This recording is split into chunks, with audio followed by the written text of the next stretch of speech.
Okay, so here's an introduction to Pythagoras' theorem. And what we have is the ancient Egyptians. And the ancient Egyptians, something around 6,000 years ago, got a rope and equally spaced 12 knots along the rope. And then they folded the rope, or they laid it in this format. So down one side there were 3 spaces, 2 knots, 4 spaces along another shorter side, 3 knots. And that meant that the other 5 spaces lay along the longer side, 4 knots in between, because 3 plus 4 plus 5 is equal to 12. And they knew, beyond a shadow of a doubt, but they didn't prove it, that this angle was 90 degrees. They just knew it. And using this, they made buildings where all the joints on the buildings and all the stones that made those buildings were square, were completely square, 90 degrees.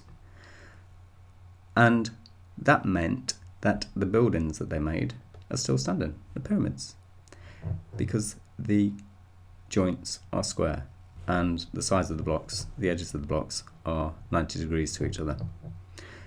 They knew this, but they never proved it. It wasn't until about 2,000 years ago that this handsome chap, Mr. Pythagoras, came along, and he proved that not just for this 3, 4, 5 triangle, but for any right-angled triangle, the square on the hypotenuse is equal to the sum of the squares on the 2 shorter sides.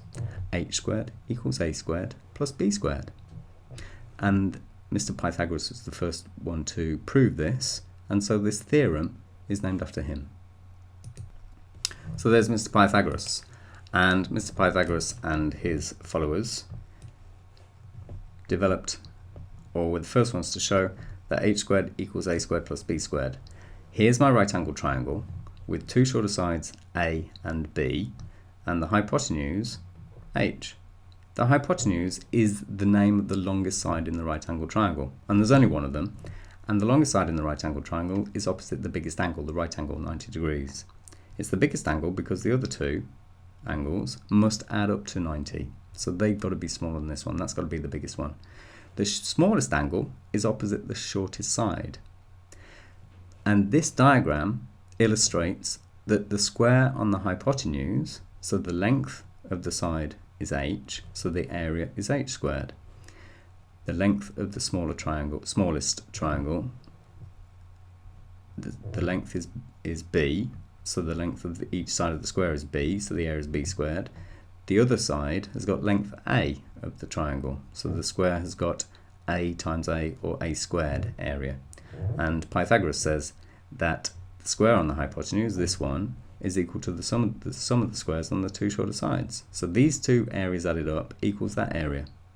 And going back to the Greek situation, not the Greek situation, the Egyptian situation, 3 squared is 9, 4 squared is 16, added together is 25, and the square root of 25 is 5. So that's why the 3, 4, 5 triangle works. So, Mr. Pythagoras died, his theorem stays with us, and there have been many, many proofs of his theorem.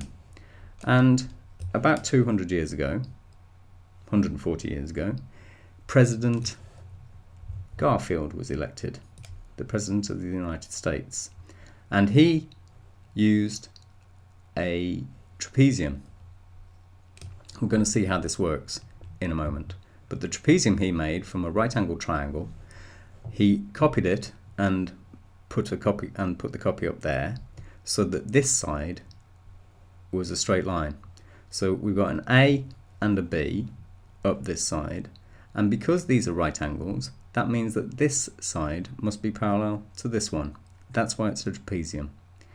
And because this angle is the same as that one, and because this angle is the same as that one, and there's a 90 degrees making up the 180, then this 180 must be made by having a right angle in between this angle and this angle, between this angle and this angle. And that's pretty much why his proof works. Let's have a look and see how it does. So the theorem is proved by Garfield by doing this. Look, the area of the trapezium is given by 2 different ways. First of all, we've got the formula for the area of a trapezium, which is half the sum of the parallel sides times the distance between them. And we've already seen that the top and bottom are the parallels. So we add those, half the sum. Yeah, we add those and halve it. So half the sum of the parallel sides, and the distance between them is this a plus b. So when we expand this half of the sum of the parallel sides times the distance between them, we get a squared over 2 plus ab plus b squared over 2. And the area of the trapezium is also the area of the three triangles added together. That's this triangle, which I'm going to call A. The other triangle, which is exactly the same, has an area of A as well. And then the third triangle, the bigger one, with base and height C, that's going to be, I'm going to call that area B. So the area of the trapezium is 2a plus b, and the area of a triangle is half base times height. So half of a times b plus another half of a times b is 2 halves of a plus a times b, which is ab, plus a c times c divided by 2, which is c squared over 2. But this area is the same trapezium, so it must be the same as that area. These two asterisk terms, expressions. So if they're equal to each other, then I can do one is equal to the other one. And look what happens. There's an AB on this side, there's an AB on that side, so take them both away. Take AB from both sides, multiply both sides by 2, and we're left with a squared plus b squared equals c squared. Well, that's Pythagoras. But let's call c h, because it's the hypotenuse of the smaller triangle. So there's Pythagoras. H squared is equal to a squared plus b squared. Good old Garfield. Hope you enjoyed that presentation. Have a look at my other videos. Thanks for watching. Bye for now.